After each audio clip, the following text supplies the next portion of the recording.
ഗവർണർക്ക് എന്താണ് അധികാരം? ഗവർണറുടെ അധികാരം ഭരണഘടന കൃത്യമായി വിലയിരുത്തിയിട്ടുണ്ട്. ഗവർണർ ഒരു സംസ്ഥാനത്തിന്റെ മേധാവിയായിരിക്കുന്നത് എങ്ങനെയാണ്? കേന്ദ്ര ഫെഡറൽ സംവിധാനത്തിനകത്ത് ഭദ്രമായ കേന്ദ്രവും ശക്തമായ സംസ്ഥാനങ്ങളും എന്ന ആശയം ഉയർത്തിപ്പിടിക്കുന്ന ഒരു ഫെഡറൽ സംസ്ഥാനത്ത് ഭരണഘടന കൊടുക്കുന്ന കേവലമായ ഒരു അധികാര സ്ഥാനമാണ് ഗവർണറുടേത്. ഗവർണറെ എങ്ങനെ തെരഞ്ഞെടുക്കണം എന്ന് ഇന്ത്യയുടെ കോൺസ്റ്റിറ്റ്യൂവന്റ് അസംബ്ലി ചർച്ച ചെയ്തു. ഡോക്ടർ BR അംബേദ്കർ മുതൽ ദാക്ഷായണി വേലായുധൻ വരെ സമൂഹത്തിന്റെ എല്ലാ വിധത്തിലുമുള്ള പ്രതിഭകളുടെ പ്രതിഫലനമായിട്ടുള്ള കോൺസ്റ്റിറ്റ്യൂവന്റ് അസംബ്ലി ഗവർണറെ എങ്ങനെ തെരഞ്ഞെടുക്കണം, പല വിധത്തിലുള്ള അഭിപ്രായങ്ങൾ വന്നു.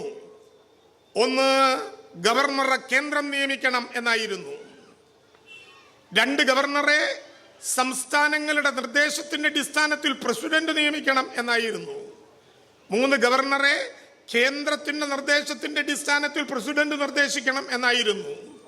അപ്പോൾ മഹാരാഷ്ട്രയിൽ നിന്നുള്ള രംഗം ഒരു ഭേദഗതി കൂടി മുന്നോട്ട് വെച്ചു. ഗവർണർ സീറ്റിലേക്ക് ജനാധിപത്യപരമായ ഒരു തെരഞ്ഞെടുപ്പ് നടക്കട്ടെ. ബാക്കി 3 അഭിപ്രായങ്ങളും കേൾക്കെ ഒന്നും മിണ്ടാതെ നിശബ്ദനായിരുന്ന ഭരണഘടന ശില്പിയായിട്ടുള്ള ഡോക്ടർ BR അംബേദ്കർ ഈ നിർദ്ദേശം കേട്ടപ്പോ ഒരു ചെറുചിരിയോടെ മറുപടി പറഞ്ഞു. ഒരു അധികാരവുമില്ലാത്ത ഗവർണർ എന്ന പദത്തിലേക്ക് പണം ചെലവഴിച്ച് ഇനി ഒരു മത്സരം കൂടി നടത്തണോ? ഡോക്ടർ BR അംബേദ്കറുടെ ഈ അഭിപ്രായം മാത്രമെടുത്താൽ ഗവർണർക്ക് എന്ത് അധികാരം എന്ന് നമുക്ക് മനസ്സിലാകും. ഗവർണർ ഒരു സംസ്ഥാനത്തിന്റെ ഭരണകൂടത്തെ നിയന്ത്രിക്കാനുള്ളതല്ല, ഒരു ഭരണകൂടത്തെ സഹായിക്കാനുള്ള ഒന്നാണ് എന്ന തിരിച്ചറിവ് നമുക്കില്ല. നമ്മുടെ രാജ്യത്തെ ഭരണകൂടത്തിനോ അവർ നിശ്ചയിക്കുന്ന ഗവർണർമാർക്കോ ഇല്ലാതെ പോകുന്നത് തികച്ചും നിർഭാഗ്യകരമാണ്.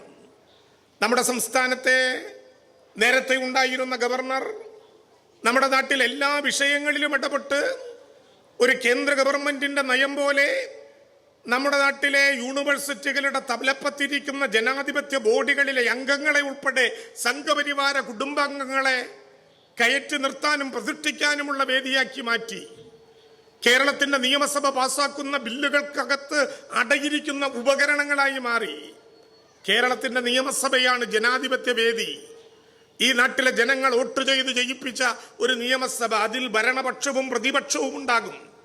പക്ഷേ ആ നിയമസഭ പാസാക്കിയ ഒരു ബില്ല് നിയമമാക്കി മാറ്റാനുള്ള കയ്യൊപ്പ് ചാർത്തലാണ് ഗവർണറുടെ ചുമതല.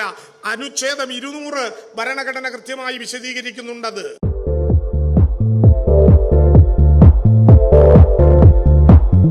കാനൂർ പാറപ്പുറം മാച്ച് ഫാക്ടറി റോഡിൽ 8 സെന്റ് സ്ഥലവും 1200 സ്ക്വയർ ഫീറ്റ് വീടും വിൽപ്പനയ്ക്ക്.